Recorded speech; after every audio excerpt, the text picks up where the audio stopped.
अस्सलामुअलैकुम जी, कैसे हैं आप सब। तो आज की रेसिपी फिर से वही है चॉकलेट मैकरॉन्स की, मगर ये थोड़ी डिटेल में है और लॉन्ग रेसिपी है। ठीक है, इससे ज़्यादा मैकरॉन्स बनेंगे। तो सबसे पहले मैं आपको बताऊं कि एग वाइट और एग योक को अलग अलग कैसे करना है। ठीक है, यहाँ 3 अंडे मैंने उसमें प्याले में तोड़ लिए थे और बड़े साफ हाथों से, बड़े ही एहतियात से, बड़े प्यार से जर्दी को उठाना है, क्योंकि जितना सॉफ्ट हमारा हाथ लगता है ना, उसका एग शेल नहीं लगता है। एग शेल बड़ा शार्प होता है, अगर उससे ज़रा सा भी डैमेज हो जाए ना जर्दी हमारी, तो एग वाइट हमारे लिए बेकार है। मैकरॉन्स में एग वाइट ही सिर्फ होनी चाहिए, जर्दी का कोई काम नहीं। अगर जर्दी का एक ड्रॉप भी डल जाए तो हमारे मैकरॉन्स नहीं बनेंगे, ख़राब बनेंगे। तो ये 3 अंडों की मैंने बड़े एहतियात से जर्दियाँ अलग कर ली। ठीक है, हाथ से किए, आप देखो, बड़े एहतियात से, बड़े प्यार से उसको अलग कर लिया है और बड़े आसानी से वो हो गई हैं। गर्मियाँ हैं तो आप अंडे फ्रिज में रख लेना, और उसको आप जब अलग करोगे जर्दी, तो वो अलग करना आपसे आसान होगा बनिस्बत अगर बाहर वाले अंडे रूम टेम्परेचर पे हों, क्योंकि वो थोड़े गर्मी की वजह से गर्म हो जाएंगे, तो जो जर्दी है ना थोड़ी सी ढीली पड़ जाएगी।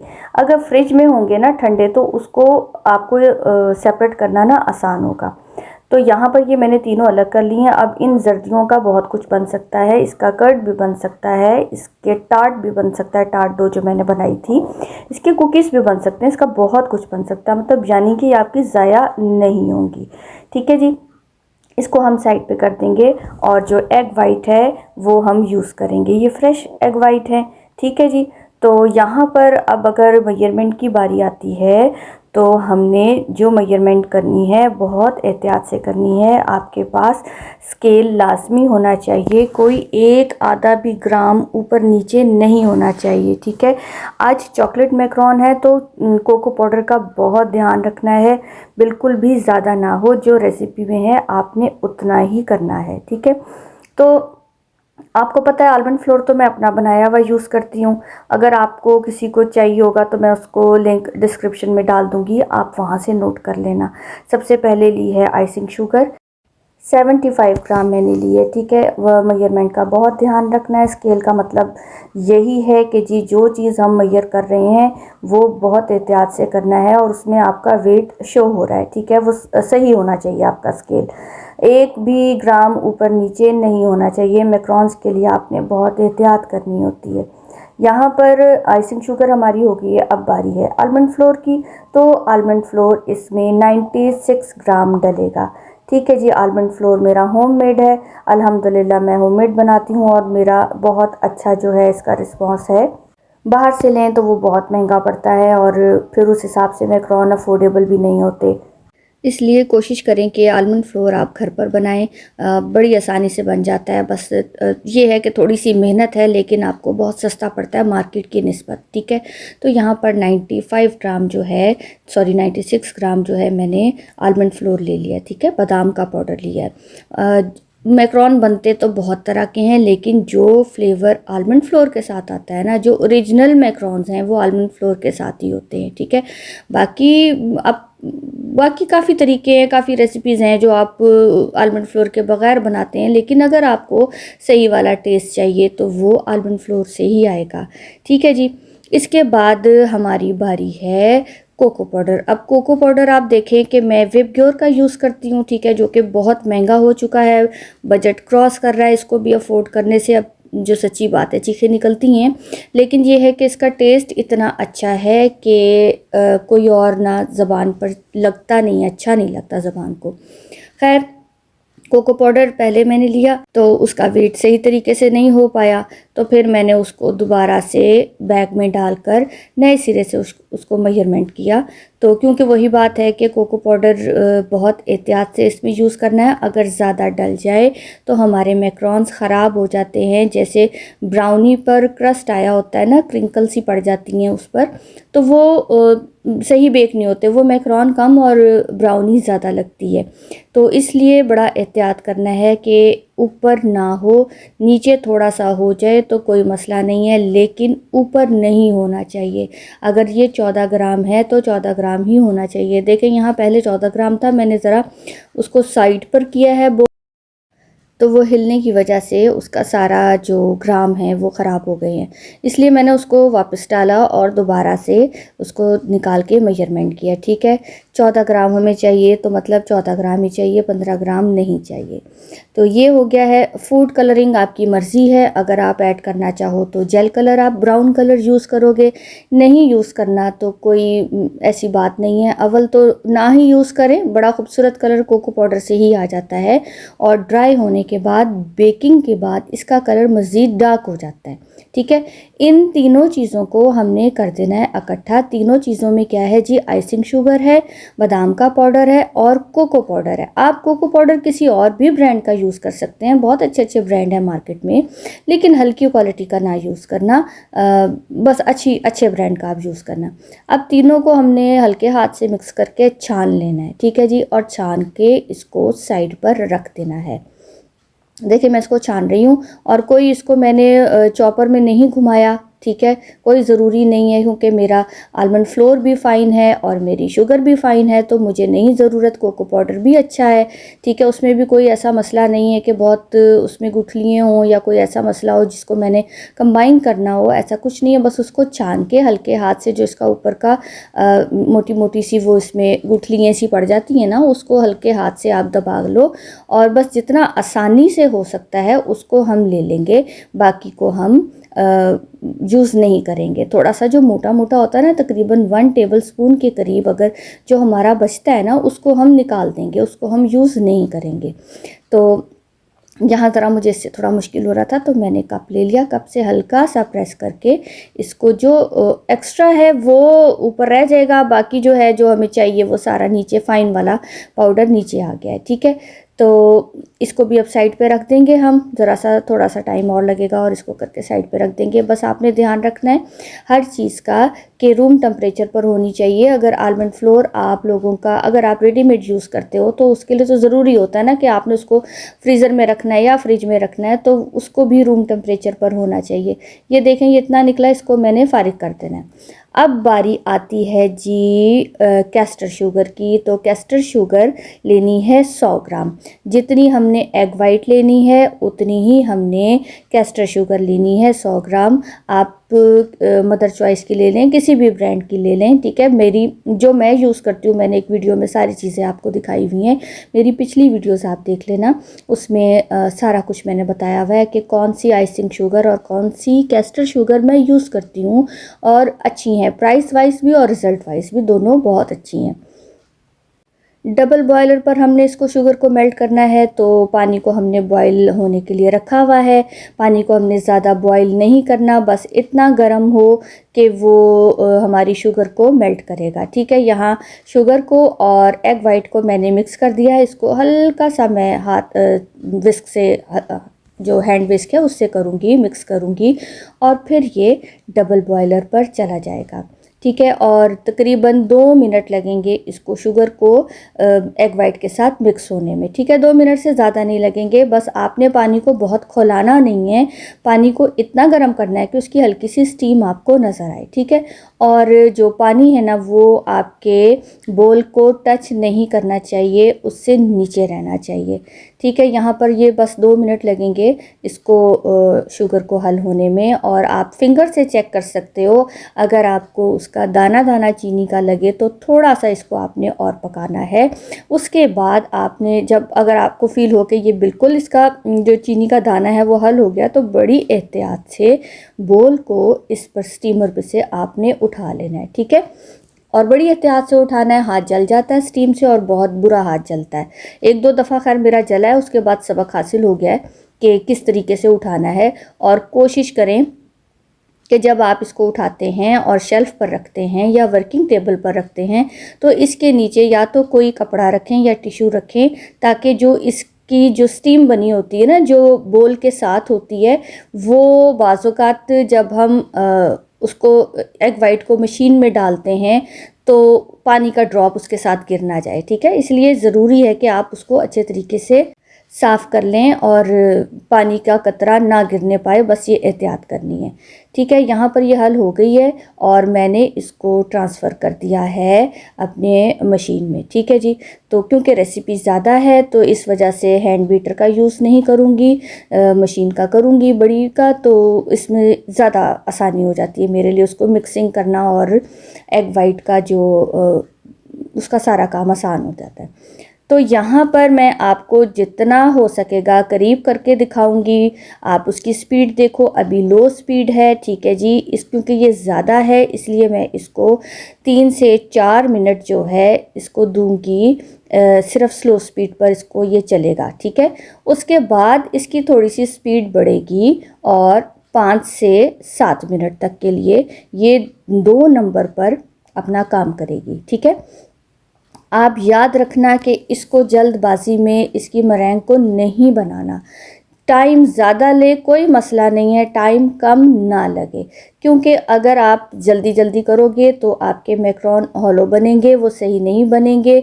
आपकी मरैंग सही नहीं बनेगी जितना उसको टाइम चाहिए। उस टाइम से अगर वो पहले ही रेडी हो जाएगी तो वो बेकिंग के बाद आपका काम ख़राब करेगी। ठीक है, ये छोटे छोटे से पॉइंट है, छोटी छोटी सी टिप्स हैं जिनको आपने अपने जहन में रखना है और अपना काम स्टार्ट करना है। ठीक है, मैंने एग वाइट फ्रेश वाली ली है, मैंने कोई इसको रखा नहीं है 2-3 दिन फ्रिज में कि मैं इसका ज़रा कर लूँ, बस ये मैंने फ़्रेश वाली ली है। स्विस मेथड है तो उसमें आपकी फ़्रेश वाली चल जाती हैं।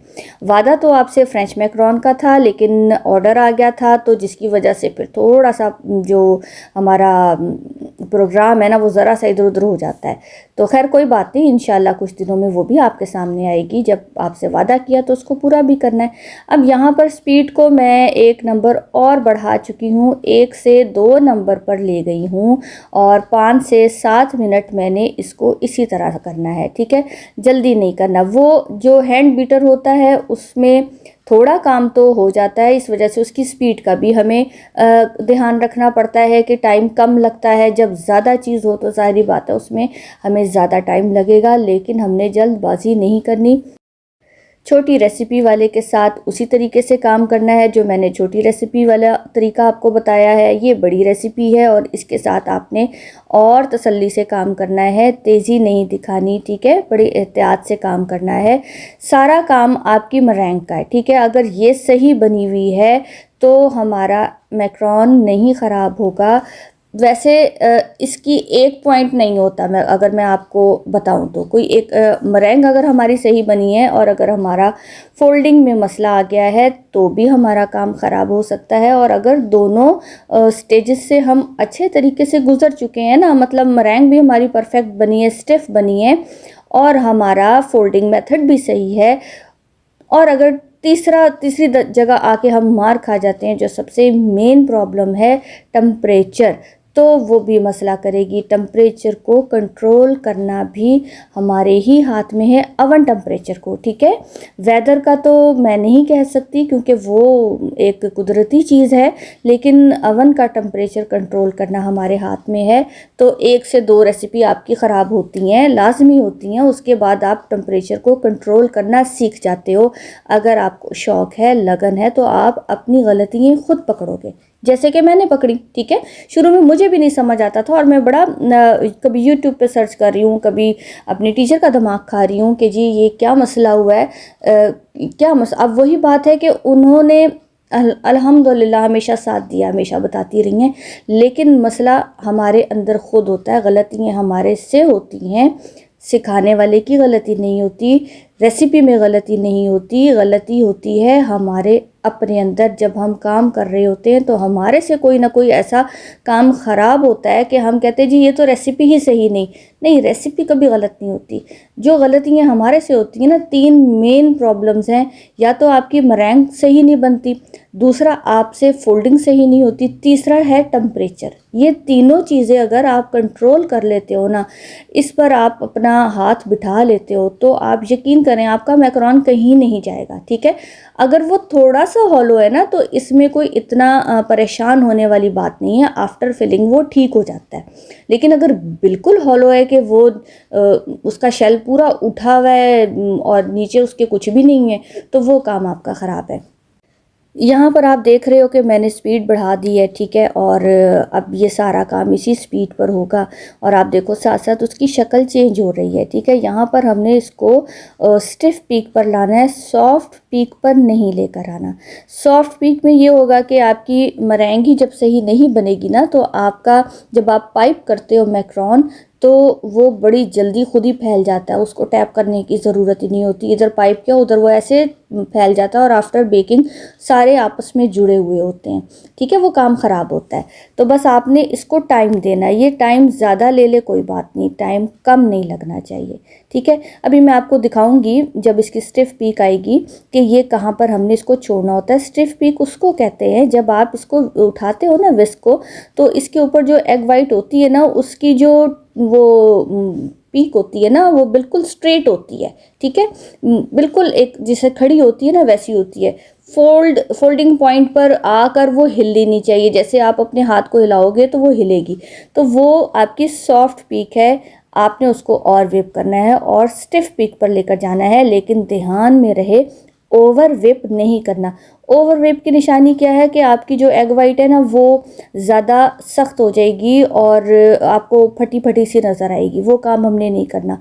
इस स्टिफ पीक पर आते आते ना इसकी शाइनिंग सी एक आ जाती है। ये देखिए अभी ये सॉफ्ट पीक है, अभी ये स्टिफ पीक नहीं है। मैं आपको दिखाती हूँ, जब आप इसको करो, इसको अच्छे तरीके से मिक्स कर लो, ठीक है। वो देखें, वो जो नीचे वाली है ना, वो जैसे ही मैंने उठाया उसको वो फोल्ड हो गई है, और ये जिसको मैं हिला रही हूँ ना, ये देखिए ये हिल रही है, यानी कि ये सॉफ्ट पीक है। इसको अभी मज़ीद विप होने की ज़रूरत है, तो हम करेंगे, कोई मसला नहीं है। हमने अपनी चीज़ को ख़राब नहीं करना, इसलिए तसल्ली से काम करना है।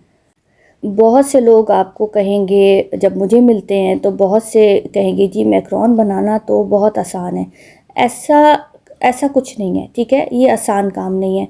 ऐसे मैं आपसे कह दूं कि जी ये तो बड़ा आसान काम है, नहीं, बड़ी मार खाकर इंसान ये सीखता है, ठीक है। और जब आप इस पर अपना होल्ड बिठा लो ना, तो मैं कहती हूँ मज़ा आ जाता है आपको। अपना काम देखकर आपकी ना थकावट ख़त्म हो जाती है। और जब आपका काम ख़राब होता है ना, तो आप यकीन करो कि उस काम के ख़राब होने से ना आप खुद भी बड़े डिसहार्ट हो जाते हो। तो इसके लिए फिर वही बार बार कहूँगी कि मेहनत करनी है और हिम्मत नहीं हारनी। मैक्रोन लाजमी नहीं कि आपसे एक दफ़ा में 2 दफ़ा में सही बन जाए, आपकी प्रैक्टिस मांगता है ये काम। जितनी आपकी प्रैक्टिस होगी, आपके काम में उतनी ही नीटनेस आएगी और आपका हाथ उतना ही अच्छे तरीके से बैठेगा। आप अपनी गलतियाँ खुद पकड़ने की कोशिश करें, ठीक है। आपको पता चलेगा कि आप कहाँ पर फेल हो रहे हैं, आपकी गलती क्या है, टेम्परेचर की है, मरैंग की है, या फोल्डिंग की है। फोल्डिंग भी बहुत कस कस के हाथ नहीं मारते, बड़े प्यार से उसको फोल्ड करना होता है, बड़ी एहतियात से, हल्के हाथ से करना होता है, ठीक है। ये सारे पॉइंट मैं आपको बता रही हूँ और इसको आपने जहन में रखना है, ठीक है। आपने, अगर आपको नहीं कोई एक्सपीरियंस, तो आपने ये बड़ी वाली रेसिपी नहीं ट्राई करनी। आपने छोटी वाली, जो छोटे मैक्रोन की रेसिपी है, वो भी मेरे चैनल पर है, आपने उसको फॉलो करना है, ठीक है। पहले उस पर हाथ साफ करें, फिर आप बड़ी पर आ जाएं। अच्छा, ये मैं आपको दिखाती हूँ, ये देखें, ठीक है। मुझे लगा कि ये परफेक्ट हो गई है, लेकिन जब मैंने इसको अच्छे तरीके से मिक्स करके देखा, तो मैंने कहा नहीं, ये थोड़ी सी अभी सॉफ्ट पीक है, इसको हल्का सा 1 से 1.5 मिनट और चलाने की ज़रूरत होगी, ताकि ये स्टिफ पीक पर आ जाए। बस ओवर विप नहीं करना हमने, ठीक है। ये इसको अच्छी तरीके से आप मिक्स करें, नीचे वाली भी सारी मिक्स करेंगे तो आपको पता चलेगा। वरना बाजुकात होता ये कि ऊपर वाली जो होती है वो जल्दी विप होकर आपको स्टिफ पीक दे देगी, और जो नीचे वाली है वो थोड़ी सी लूज़ रहेगी, ठीक है। इसलिए जब भी आप इसको चेक करो, आप अच्छे तरीके से विस्क को नीचे से सारा घुमाकर फिर ऊपर देखो, तो आपको पता चलेगा। अब यहाँ पर थोड़ी देर में और इसको करूँगी और उसके बाद ये रेडी होगी, ठीक है। स्पीड थोड़ी सी मैंने वीडियो की बढ़ा दी है, तो बस आप ध्यान में रखना, लेकिन जितनी स्पीड है आपने उसी पर सारा काम करना है। बस यहाँ पर ये स्टिफ पीक हमें चाहिए, जैसे ही वो आती है उसके बाद इसको बड़ी एहतियात से हटाकर बाकी का काम स्टार्ट करना है, ठीक है। अवन का आपने ध्यान रखना है, टेम्परेचर का बहुत ज़रूरी है कि टेम्परेचर को आपने कंट्रोल करना सीखना है, ठीक है। यहाँ पर अब ये देखें, जैसे मैंने उठाया है तो वो आप को नज़र आ रहा होगा कि ये स्टिफ पीक हो चुकी है। ठीक है, इसको अच्छे तरीके से घुमा के चेक कर लूँगी। अच्छा, मुझे तो इतनी प्रैक्टिस हो गई है ना कि मुझे उसको जब मैं घुमाती हूँ ना तो मुझे पता चल जाता है कि किस हद तक उसकी मिक्सिंग जब मैं ऐसे करती हूँ तो ये रेडी है कि नहीं है। ठीक है, कितनी मेरी पावर लगती है मुझे उसी से अंदाज़ा हो जाता है कि ये अब रेडी है या नहीं है। ये मैं आपको दिखाती हूँ, ये देखें। ठीक है, ये हो गई है और ये कोई ऐसा झोल नहीं खा रही, ये बिल्कुल स्ट्रेट है। तो यहाँ पर अब ये रेडी है। तो इसको एहतियात से जितना साफ़ होता है उसको करके बाकी को हम अलग करेंगे। और सारा बैटर डालने से पहले जितनी ये मरैंग इसकी साइडों पर लगी हुई है ना बोल के, इसको सारे को आप इकट्ठा कर लेना बड़े हल्के हाथ से। ठीक है, तो वो भी कोई ये नहीं कि बड़ा कस कस के आप उस पर हाथ मार रहे हो, एहतियात से सारे को इकट्ठा कर लेना सेंटर में। और उसके बाद आपने इसमें जो तीनों चीज़ें हमने छानी हुई हैं उसको इकट्ठा डाल देना है। ठीक है, स्विस मेथड है तो आप हर चीज़ इकट्ठी ऐड कर सकते हो। फ्रेंच में होता है कि आपने थोड़ा थोड़ा करके ऐड करना होता है, लेकिन स्विस में आप सारी चीज़ें इकट्ठी ऐड कर सकते हो।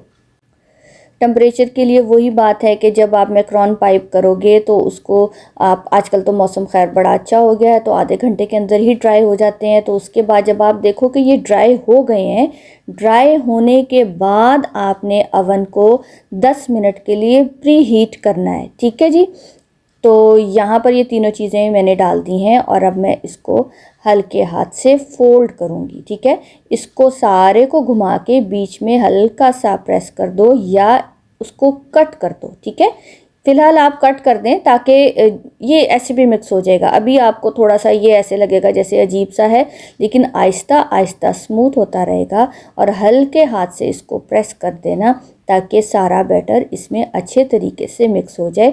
नीचे से आपने हाथ को ला के ऊपर लेकर आना है ताकि जो बैटर नीचे बैठा हुआ है ना वो भी अच्छे तरीके से मिक्स हो जाए।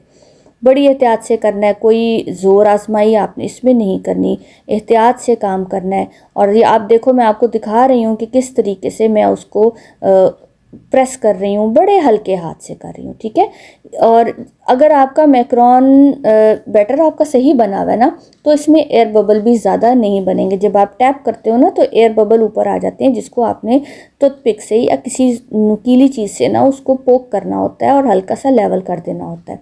अगर आपका बैटर सही है तो आपके एयर बबल भी ज़्यादा नहीं बनेंगे। बाकी ये है कि ये ज़रूरी नहीं कि जी बैच आपका बड़ा है तो आपने टेम्परेचर भी हाई करना है। टेम्परेचर वही है जो दूसरे मैक्रोन्स के लिए हमने रखना है, वही टेम्परेचर है। 10 मिनट तक अवन को प्री हीट करके हमने, जैसे ही आपका टेम्परेचर 300 फ़ारेनहाइट पर आता है तो हमने पहला बैच अवन में रखना है और 11 से 12 मिनट के अंदर मेरे मैक्रोन्स बेक हो जाते हैं। अब आपका अवन कितना टाइम लेता है आपने उसको समझना है। ठीक है, मेरा जो है वो 11 से 12 में बड़ा अच्छा बेक हो जाता है। और इससे ज़्यादा अगर मैं टाइम देती हूँ तो शेल जो है वो थोड़ा सा सख्त हो जाता है और खाने में जो ऊपर वाला उसका पार्ट होता है ना ज़्यादा सख्त होता है, जो कि नहीं होना चाहिए। ठीक है, तो इसको देखो आपके, मैं इसको साइड पर सेंटर में लाकर उसको साइड पर हल्का हल्का सा फैला रही हूँ और ये सर्कल मैं पूरा करूँगी। ठीक है, इससे ये होता है कि इसमें एयर ज़्यादा नहीं बनेगी और जब आप टैप करोगे ना तो एयर बबल्स नहीं बनेंगे। इसलिए ये आपने मेथड लाजमी करना है, सारे बैटर को सेंटर में लाकर और आहिस्ता आहिस्ता से ना उसको चारों तरफ हल्के हाथ से फैला देना है। ठीक है, अभी ये रेडी नहीं है, ये देखें ये टूट गया है, स्मूथ हो गया, लेकिन अभी ये टूट रहा है जिसकी वजह से हमें अंदाज़ा हो जाता है कि इसको फोल्डिंग की और ज़रूरत है। हल्के हाथ से दोबारा से वही तरीका करूँगी कि उसको चारों तरफ हल्के हाथ से स्पैचुला से फैला दूँगी, फिर से इकट्ठा करूँगी। तो या तो आप इसको बीच में से कट लगा लें या फोल्ड कर लें, या इस तरीके से जो जैसे मैं राउंड उसको फैला रही हूँ ना बैटर को, आप भी करो। बस ये ध्यान में रखना है कि हाथ पर ज़्यादा ज़ोर नहीं डालना, आपने बहुत तेज़ी से काम नहीं करना। ठीक है जी, और प्यार से काम करना है और बड़ी एहतियात से इसको फोल्डिंग इसकी करनी है। ठीक है, अब आप देख रहे हो कि मैं कैसे कर रही हूँ। मैं कोशिश कर रही हूँ कि मैं आपको पूरा तसल्ली से दिखा सकूँ, जितना मेरे से तसल्ली से दिखाया जा सकता है मैं आपको उतनी ही तसल्ली से दिखाऊँगी। ये देखें आप कितना स्मूथ हो गया है और वो टूट नहीं रहा, वो उसमें जा रहा है। ठीक है, तो यहाँ पर अब इसको मज़ीद फोल्डिंग की नहीं है ज़रूरत। अगर मैं करूँगी तो ये ओवर मिक्स हो जाएगा और जब पाइप करूँगी तो फिर ये खुद से खुद ही फैलता जाएगा, जो कि काम ख़राब है। ठीक है, अब यहाँ पर पाइपिंग बैग मेरा रेडी है, नोज़ल उसमें लगी हुई है। नोज़ल को भी मैंने साफ़ किया हुआ है विनेगर से। सबसे पहला असूल है, सारी चीज़ें हमने विनेगर से साफ़ करनी है।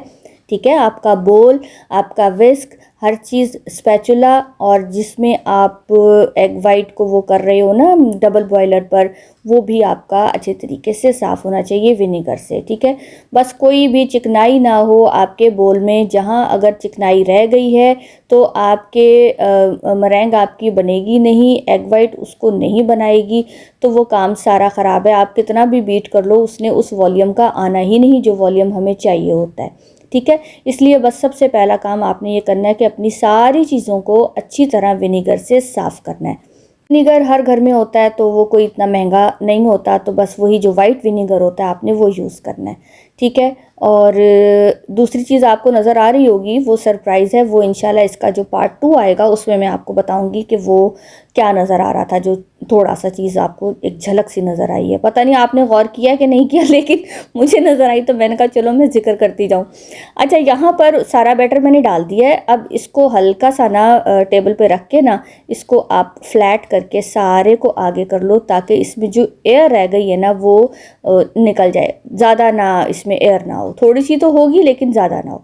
इसको सारे को हमने एक साइड पे करके बैग को फोल्ड कर दिया है और ट्रे रेडी है। ट्रे को भी विनेगर से साफ़ किया हुआ है।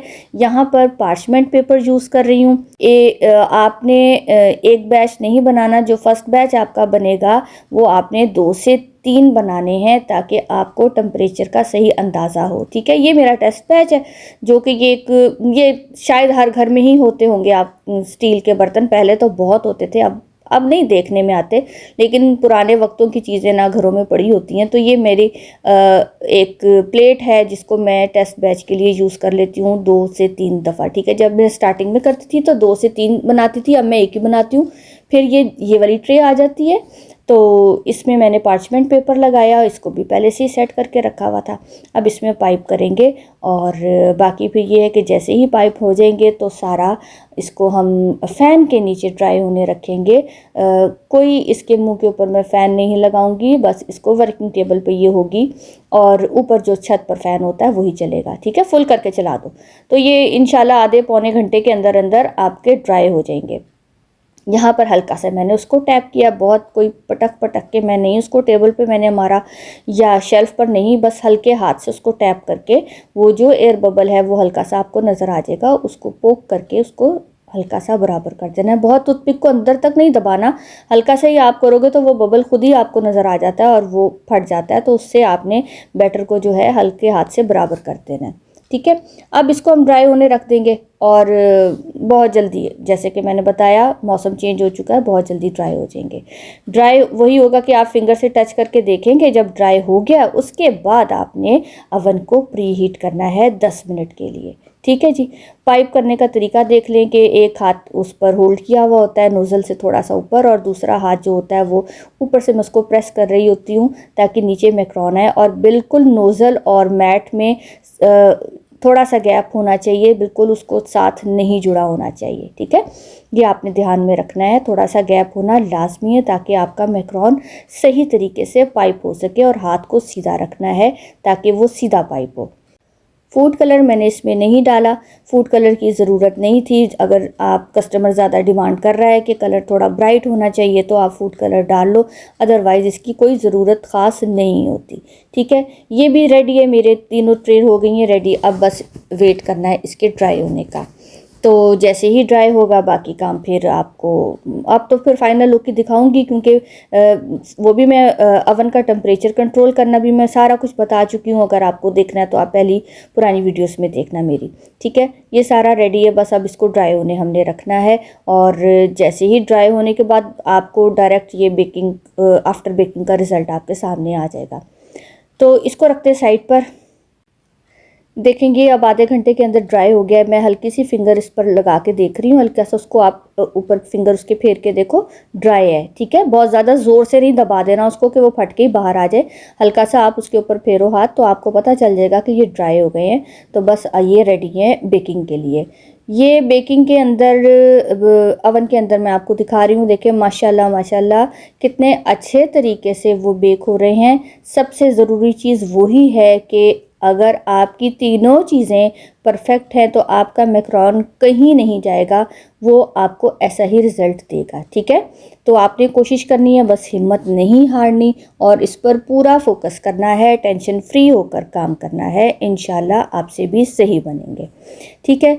अब इसके साथ जो दूसरी रेसिपी है, जो पार्ट 2 है, शेल तो यही है, ठीक है। इसकी मैं फिलिंग आपको चेंज बताऊंगी। शेल मैंने आपको दिखा दी है, शेल का मैं सारा काम नहीं दिखाऊंगी, बस डायरेक्ट उसको दूसरी चीज़ के साथ फिल करना, दूसरा फ्लेवर बताऊंगी, ठीक है। वो इसका पार्ट 2 होगा।